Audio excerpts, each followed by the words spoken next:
Как охранителните фирми манипулират бизнеса?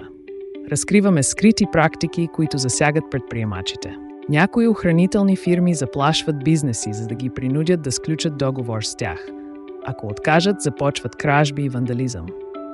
Известни случаи показват как фирми наемат престъпници, за да създадат хаос, след което предлагат решения чрез охранителните си услуги. Много охранителни фирми са прикритие за мръсни пари. Те се използват за узаконяване на незаконни доходи. Строителни фирми стават жертва на измами. Охранителни компании плащат на хора да крадат материали, за да наложат своите услуги.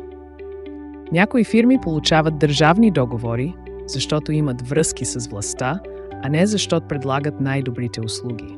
Ако си бизнес собственик, внимавай. Проверявай внимателно на кого се доверяваш. Не позволявай да станеш жертва. Служители на охранителни фирми често превишават правата си и унижават клиенти на заведения. Това оказва влияние на заведенията и техния рейтинг.